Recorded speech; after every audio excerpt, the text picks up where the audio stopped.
Good afternoon. Good afternoon. My name is Sebastian Cruz. We'll be starting the Resonating Heart event in about 1 or 2 minutes. We're waiting for the participants to join. See you in 1 or 2 minutes.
How many people have we got?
Good afternoon. My name is Professor Sebastian Cruz. I work in English literature at the University of Wolverhampton.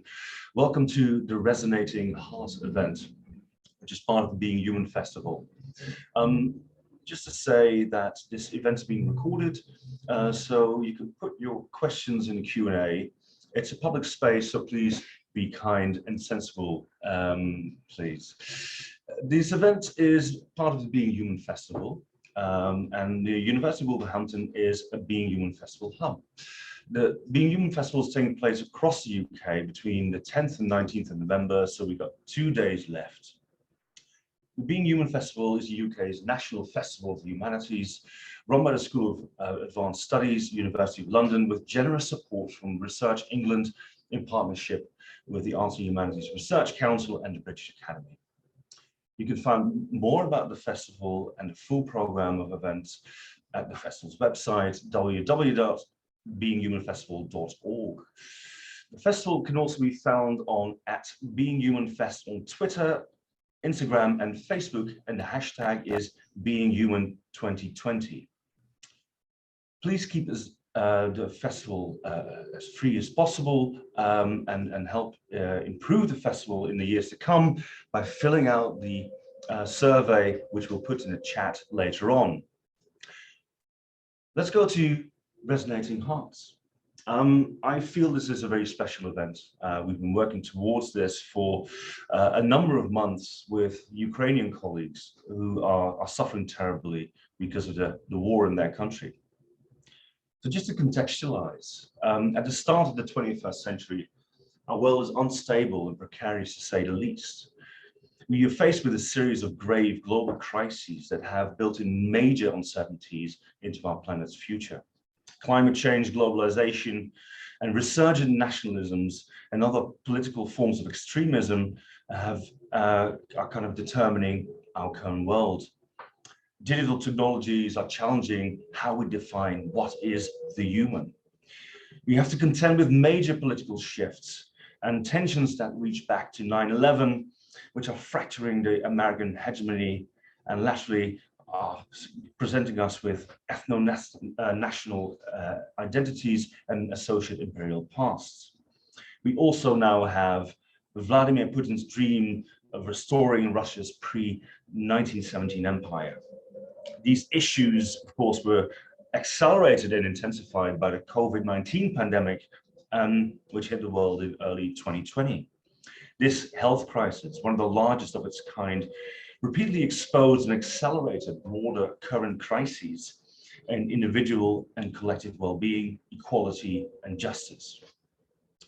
These developments are tied into unresolved 20th and 21st century debates about our relationship to nature, about socio-economic and cultural injustices, and many emancipatory movements, from Black Lives Matter to Extinction Rebellion. These tensions between progressive and retrenching conservative reactionary camps have led to many socio-economic and cultural divisions, whilst Russia's invasion of the Ukraine pulls the world back into an outdated form of warfare. So today, our Resonating Hearts event is responding to this terrible situation that Ukraine finds itself in. The Ukraine has been under siege by Putin's army since the 24th of February this year. Through the words and voices of Ukrainian poets, students, and professors, as well as two writers from the West Midlands, we hope to establish a transcultural dialogue between the UK and the Ukraine, and we're asking a series of important questions. What uses are the arts in times of crisis, especially during wartime?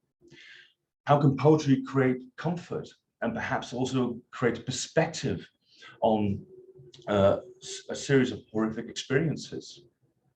How can literary connections between different countries and communities have a sense of healing and perhaps create a sense of hope and solace? Resonating Hearts is organized by colleagues at the University of Berdyansk State Pedagogical University, but also the University of Wolverhampton's Centre for Transnational and Transcultural Studies. The School of Humanities at Wolverhampton are helping colleagues at Berdyansk in the Ukraine by a series of activities. We are sharing knowledge, we are sharing lectures, we invite their students to join our book club, we share library resources, and we're hoping to work on research together.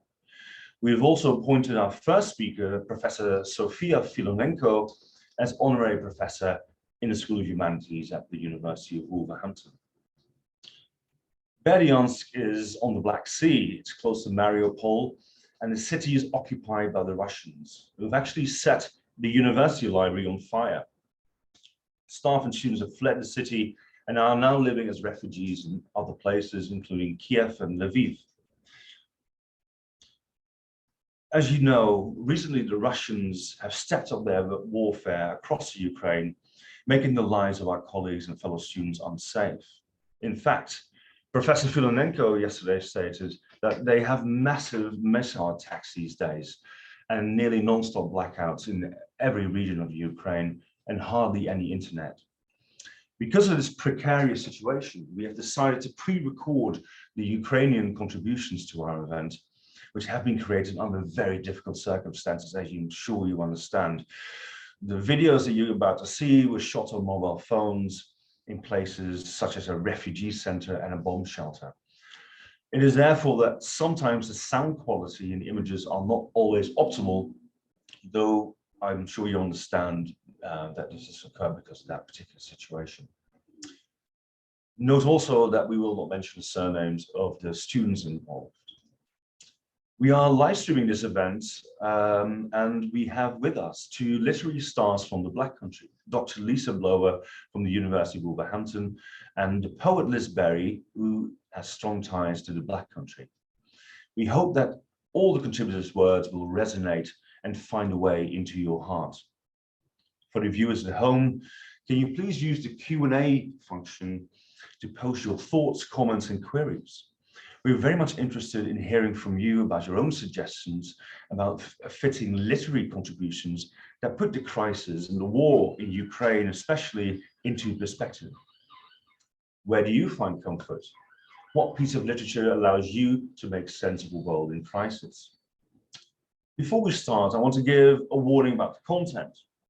Although we have ensured that the contributions will not upset anyone and cause mental distress, should you feel the need for support, we suggest you contact the Red Cross or Red Crescent branch in your country. We will now turn to our first guest, Professor Sofia Filonenko, who is reading a poem, Contra spem spero, translated by Lesia Ukraina, after which we move to the poet Liz Berry, who will read a translation of the poem.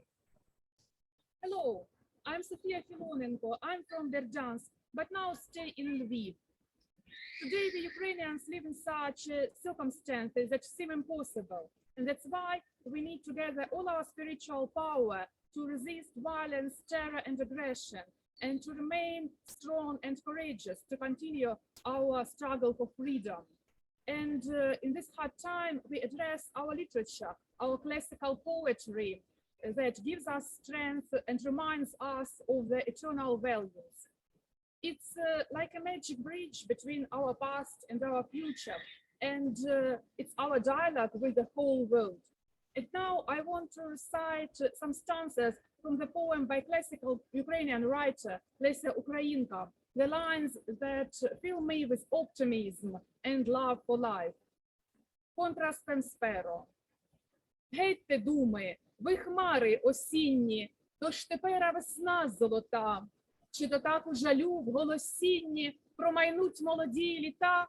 Ні, я хочу крізь сльози сміятись, серед лиха співати пісні, без надії таки сподіватись. Хочу жити, геть думи сумні.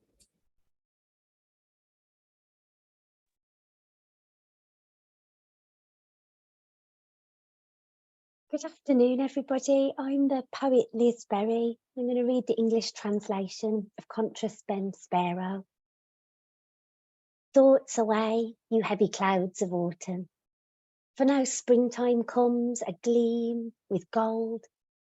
Shall thus in grief and wailing for ill fortune all the tale of my young years be told? No, I want to smile through tears and weeping, sing my songs where evil holds its sway, hopeless, a steadfast hope forever keeping. I want to live your thoughts of grief away. I'm now delighted to pass on to the wonderful Ukrainian poet Halyna Kruk. Halyna's a Ukrainian writer, translator, literary critic, and professor of literature at Berdyansk University. She's been the vice president of Ukrainian branch of PEN and has recently written various poems about or against the war. Евакуації. У сні, який заплутує сліди. Зимовий заєць. Тривожний звук висить в повітрі, як собачий гавкіт. Так двері з будинку відчиняєш на висоті, немов із літака, хапаєш ротом холод. Летіти вниз – це падати? Чи можна обставини змінити, переграти, життя прожити, поле перейти засніжене? Жене мене все далі, непевність сну, якийсь розмитий здогад. То хто із нас тоді не повернувся із виїзду у сіру зону? На клунках діти, їх матері тримають за імена, тривожні й гортанні, як за рукав. Та хтось щоразу губиться і рветься жіночий крик, і котиться луною. Я бачила обличчя, що від снігу біліші, паперові, мов мішені на стрільбищі. На відстані, безпечні ніби лезо, що тне мене й тне, розсипалися полем. Діти, діти, у кожному маленький заєць страху і серця барабанний дріб.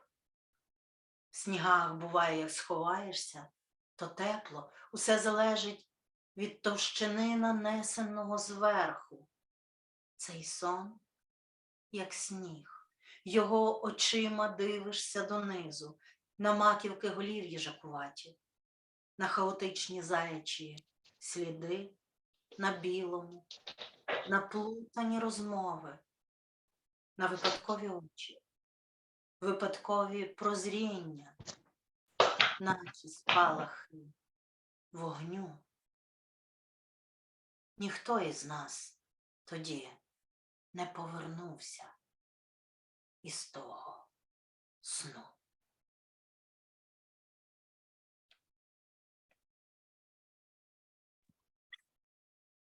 Thank you, Halyna. My name is Dr. Lisa Blower, and I'm a novelist and short story writer. I'm also the programme leader and senior lecturer here at the University of Wolverhampton. And I'm going to be reading my short story, The Voyagers. He told me he drove the 7-nation bus, could say good morning in 7 different languages. Back in the 70s, his name Jack Bright on the streets of Wolverhampton, and he's in his shirt sleeves, but still wears a tie as he drops off, picks up the workers at Goodyear. And it's a good year this year, a Caribbean sun, some folks left behind, and he agrees. Curry does taste better in the heat. He accepts it in Tupperware, along with halva and jerk chicken, crowds his family around an old pasting table in the street, and smiles as his wife smooths out a tablecloth. Now sit, she tells the kids as Jack sizzles Polish sausages over a camping stove with a spatula, laughs when his wife butters a chapati and second helpings are passed around. They come together in the sun, sit on doorsteps, chew the fat, try this with a fork, try that with a spoon, dip and lick their fingers, talk of lives they've had and these new ones now, laughing at Jack's wife, slathering sun lotion on his bare naked children. She has a queue forming. Everyone wants to know what it feels like, and those tire-skinned kids squeal because it's slippery and cold. Here's the ice cream van and money's pooled. Jack notes that everyone's tongue is the same colour. His wife tells him, "You've got raspberry ripple on your chin, cooker." The midday sun now, and he has an idea. The depot on the Cleveland Road is not far. Jack counts 12 kids and thinks of them as doctors and nurses, teachers and engineers, of little Sanjay's way with animals, Florence's knack to fashion a skirt. He drives a double-decker, navy blue and cream with jolly headlights and leather seats, and the hoses in the yard are over 50 foot long. There's nothing more satisfying than washing a bus, and he divides the children into teams. Team A, you'll hose down this side, Team B, the other. He gives Keith, with his long arms, the extendable mop, and tasks him with the windscreen. 1, 2, 3, and Jack turns on the tap, and the hoses gush alive. He wishes he had a video camera. He has seen them in shop windows, but memories will be enough. These 12 kids and their fathers now, playing tug-of-war with those hoses. Jack wishes he could bottle all that shrieking and laughter, sprinkle it in dark times like summer rain. Laps of the yard, it's like a fairground ride. The girls take turns in ringing the bell and play conductors. Where to, they ask. The seaside. Single or return. They paddle in the puddles left behind, catch the rainbows in the sunbeams. Pebbles become shells, and they find water spiders in the pools. Then they go back to all those tables pulled together in the street. The rum, talking long into the night. In later life, when retired and telling all this to his grandson, Jack can still smell the sun on the tarmac, taste the raspberry ripple on his skin. It became a thing on scorching days to troop the kids down to the yard to hose down the buses where they found Jamaican beaches and built castles on Indian sand. And then the next day, bidding good morning, Dzień dobry, Subha Savira, Subha Baher, Mi Dia, Buna Diminita, Salam, How do, Boston Fettle last night, and still in his shirt sleeves, feeling as if he'd travelled the world.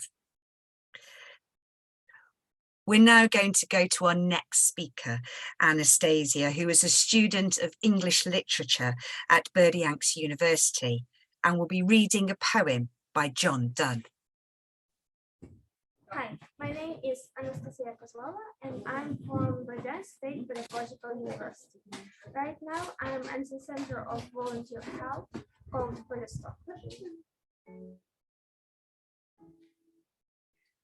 No man is an island entire of itself. Every man is a piece of the continent, a part of the main. If a cloud be washed away by the sea, Europe is less as well as if a promontory were as. Thus any manner of thy friends or of thine own spore, any man's death diminishes me, because I am involved in mankind, and therefore never sent to know for whom the bell tolls. It tolls for thee.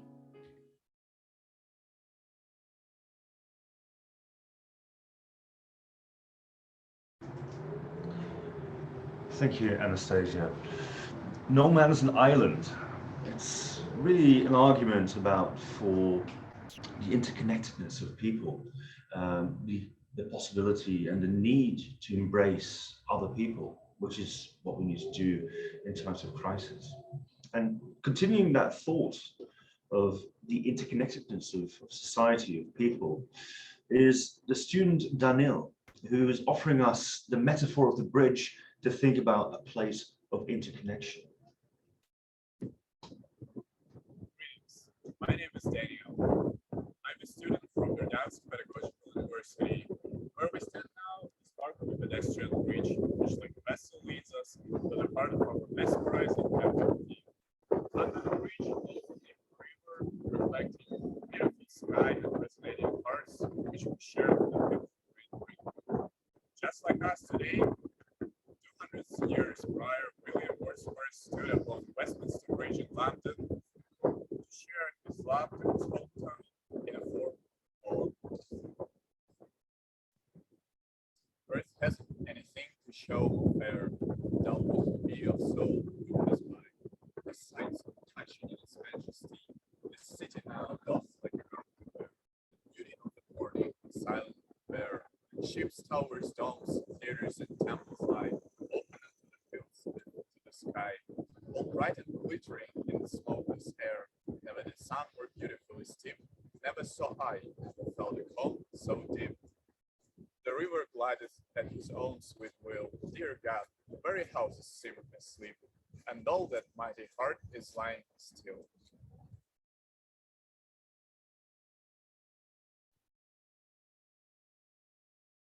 Thank you, Daniil. I'm going to respond to that beautiful Wordsworth poem with a poem by the contemporary British Trinidadian poet Roger Robinson. It's called A Portable Paradise, and it's a poem that reminds us that we might take love and home with us, however far we are scattered. A portable paradise. And if I speak of paradise, then I'm speaking of my grandmother, who told me to carry it always on my person, concealed, so no one else would know but me. That way they can't steal it, she'd say. And if life puts you under pressure, trace its ridges in your pocket, smell its piney scent on your handkerchief, hum its anthem under your breath. And if your stresses are sustained and daily, get yourself to an empty room, be it hotel, hostel or hovel. Find a lamp and empty a paradise onto a desk. Your white sands, green hills and fresh fish, shine the lamp on it like the fresh hope of morning, and keep staring at it till you sleep. Now I'm going to introduce Professor Igor Lyman, a professor at history at Berdyansk, who's reading his contribution to Resonating Hearts from a Bomb Shelter.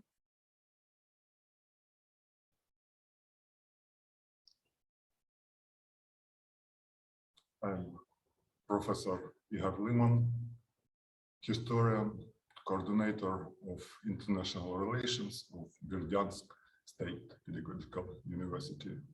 Now I am a bombing shelter in Kyiv, the capital of Ukraine. Today is again under Russian missiles attack. I will read a poem by Rudyard Kipling, which he wrote for his son. Why exactly this poem?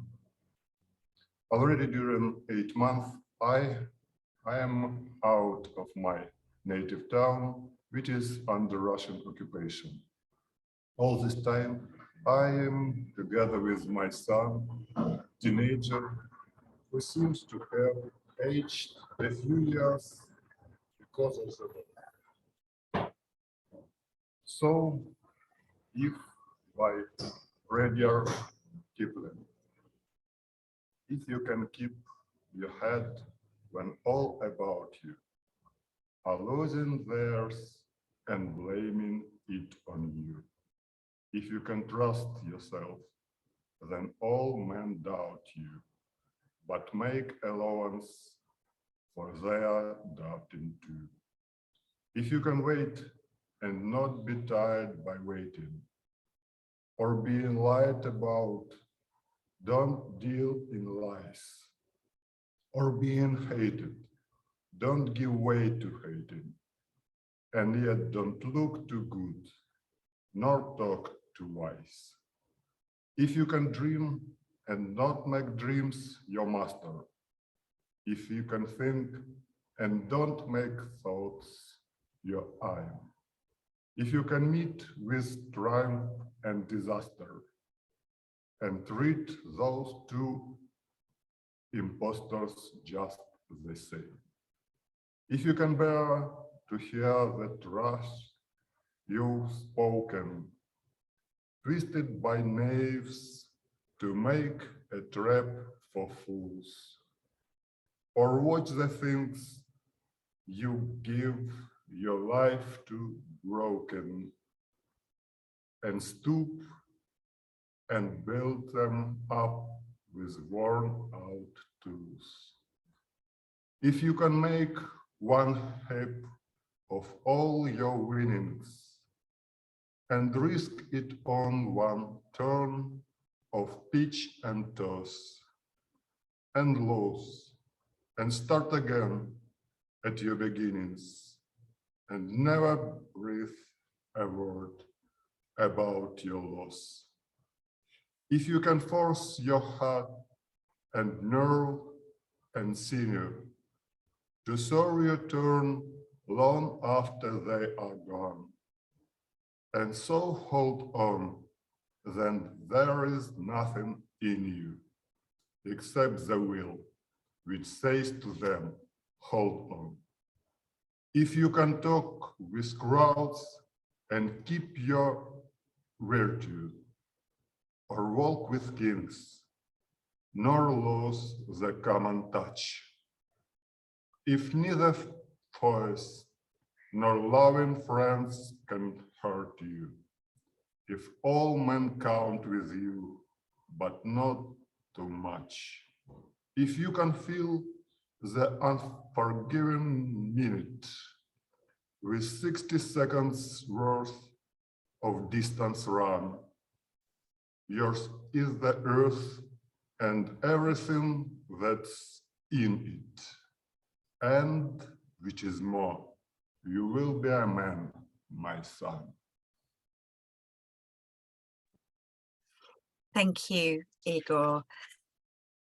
I'm now going to read my response to Kipling's If. Yak Sho for my Ukrainian colleagues. If we must keep our heads when everyone else is losing theirs, where is best to keep them? In a jar, in a cupboard, shut away, safe, secure, a sell-by date? On a shelf that we dust, then turn the other way when we cannot bear our heads to face us? Who can we blame when our heads face this wrong way, when the doubt starts the drought and we think only of what's written all over the face? Perhaps we can put our heads in a bag to carry around with us. Or perhaps we can advertise our heads for sale, a head we cannot keep safe and free to a good home. If we must keep our heads when everyone else is losing theirs, then what of all those heads lost? Severed from nerve, from sinew, from heart, no longer mind over matter, but just mind dense with only what matters to them. Imagine a rummage through lost property, an odd sock, a right foot trainer, a credit card long cancelled, a dead mobile phone, a head, and oh, here's another one, and another, and another. A heap of heads that breathe lives and truths and memories of those truths when we think, therefore, we are virtuous. So why, if we must keep our heads when everyone is losing theirs, do we exhibit those heads? Exhibit A, lost head. Exhibit B, head lost. Those lost heads of yore, those lost heads of now. Turn to page 10 in your history books, said to those whose heads are brand new as we sort through the shadows to explain the disasters lest we forget.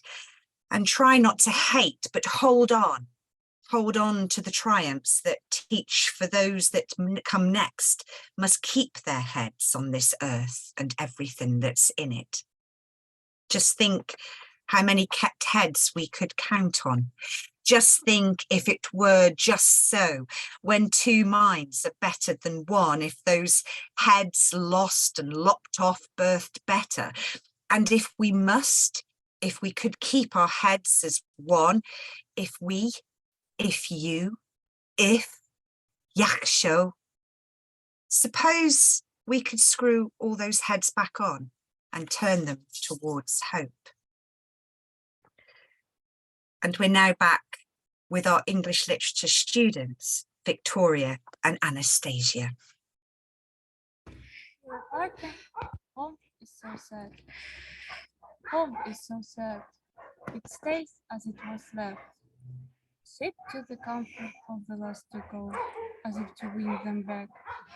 Instead, bereft of anyone to please, it withers so, having the heart to put aside the theft and turn again to what it started as a joyous shot at how things ought to be.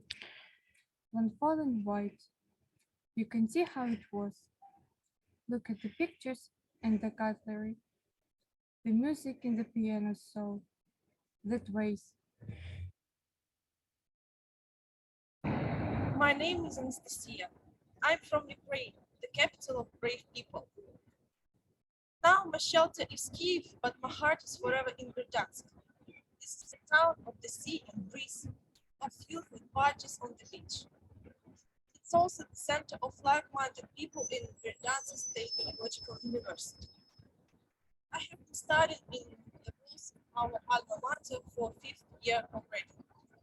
Unfortunately, now my native town is occupied by foreigners, but Ukrainians always remain unbroken. That's why the lines of William Ernest Henley are now echoing in my soul.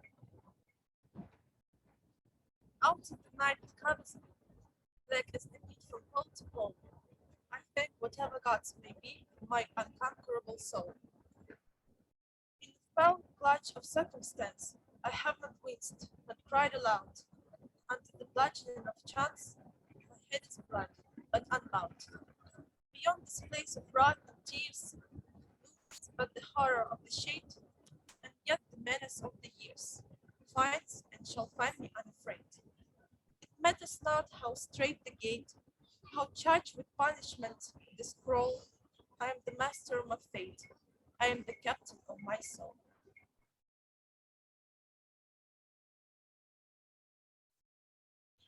Thank you, Victoria and Anastasia.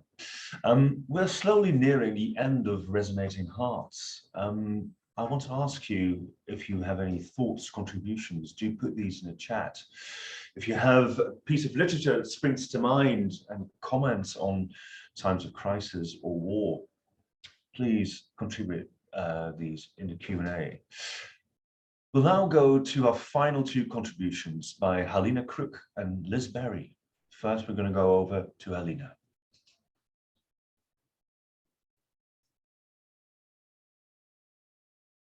Сіра зона. Того літа, коли в ньому знайшли осине гніздо, і кожен, кому не лінь, тикав туди палкою і тікав. Батькова стара куртка, повішена на гвіздок, клала йому на плече свій важкий рукав, підбадьорювала, як могла.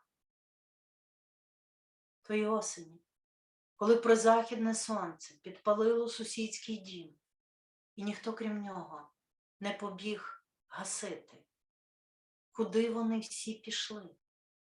Він зрозумів, що завалений горизонт подій не дає йому бачити світло, але воно десь там є, де розходяться шви. Б'є в одну точку і б'є.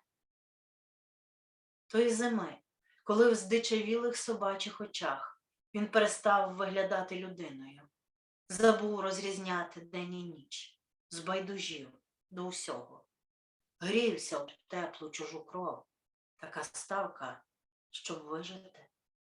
Природа бере гору над горою людей, знаходив їх, ховав. Тої весни, коли війна закінчилася, відстріляли диких тварин, розібрали завали. Деякі населені пункти перенесли на порожні нові місця. Ніхто не знав, що за один ходить у батьковій куртці, говорить в садах до вцілілих слив. І сливи відповідають йому.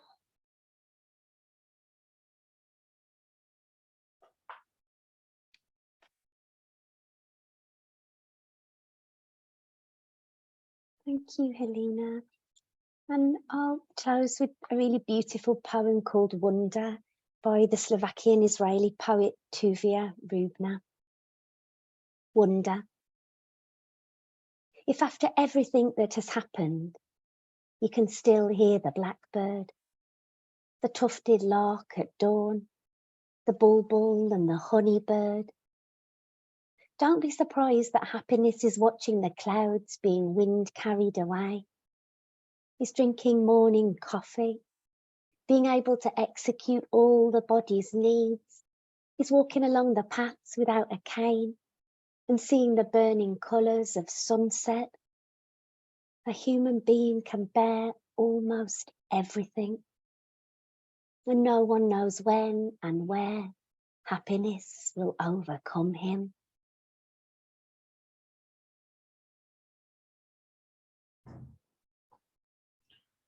Thank you, Liz, for such a moving ending.